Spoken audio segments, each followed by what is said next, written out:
Bonjour, dans cette vidéo, nous allons apprendre à calculer une expression sans parenthèse. La première règle que tu dois connaître est la suivante. Dans une expression sans parenthèse, les multiplications et les divisions seront toujours effectuées avant les additions et les soustractions. Nous allons prendre deux exemples pour illustrer cette règle. Le premier exemple est le suivant. A égale 3 plus 4 fois 5. Dans cette expression, tu te rends compte que tu n'as qu'une addition et une multiplication. La règle nous dit que nous devons effectuer en premier la multiplication. Donc, nous allons réaliser en premier le calcul de 4 fois 5. Alors, 4 fois 5, ça nous fait 20. Maintenant, tu n'as plus qu'une addition à réaliser, ce qui nous va nous donner A égale 23. Deuxième exemple, on va prendre B égale 12 moins 6 divisé par 2. Dans cette expression, tu te rends compte que tu n'as qu'une soustraction et une division. Nous allons donc effectuer en premier la division. Nous allons donc effectuer d'abord le calcul de 6 divisé par 2. Donc 6 divisé par 2, ça nous fait 3.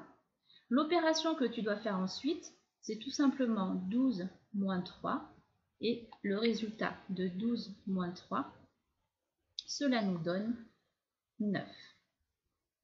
Alors, tu remarqueras que j'ai pris soin de présenter les résultats d'une manière un petit peu particulière.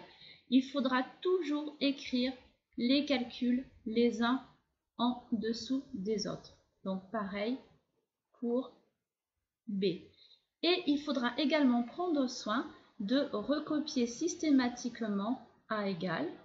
Donc je l'ai écrit à chaque fois. Et donc j'ai fait la même chose pour B. Regardons maintenant la règle suivante. La règle numéro 2 nous dit que dans une expression sans parenthèse qui ne contient que des additions et que des soustractions, on effectuera les calculs de gauche à droite.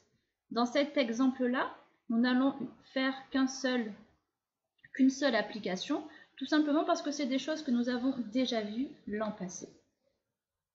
On va noter A égale 10 moins 6 plus 3. Donc tu vois, le calcul n'est pas compliqué, mais ce n'est pas le but. Le but, c'est d'expliquer la méthode. Donc là, nous n'avons que des additions et que des soustractions. Donc nous réalisons les calculs de gauche à droite. Le premier que nous allons réaliser est donc 10 moins 6, ce qui va nous donner A égale, donc 10 moins 6, ça nous fait 4. Je réécris le plus 3. Le calcul ensuite à réaliser, c'est 4 plus 3. Et 4 plus 3, ça nous donne 7. Donc là aussi, tu vois que j'ai pris soin de bien écrire les calculs les uns en dessous des autres et de réécrire systématiquement A égale à chaque fois. Dernière règle pour cette vidéo, c'est la règle que j'ai appelée la règle numéro 3. Dans une expression sans parenthèse qui ne contient que des multiplications et des divisions, on effectue les calculs de gauche à droite. Alors, nous allons prendre l'exemple suivant, nous allons l'appeler B, et B sera égal à 30 divisé par 5 multiplié par 2. Donc là, tu vois bien que tu n'as que des additions, que des divisions et des multiplications, donc on va faire les calculs de gauche à droite. Le premier calcul à réaliser, ça va être la division de 30 par 5. 30 divisé par 5, ça nous fait 6. Et enfin, le dernier calcul à réaliser, c'est tout simplement notre multiplication, ce qui va nous conduire à un résultat pour B de 12. Encore une fois, on met bien les calculs les uns en dessous des autres et on réécrit systématiquement B égale. Voilà, cette vidéo est terminée et je te donne rendez-vous dans une prochaine vidéo.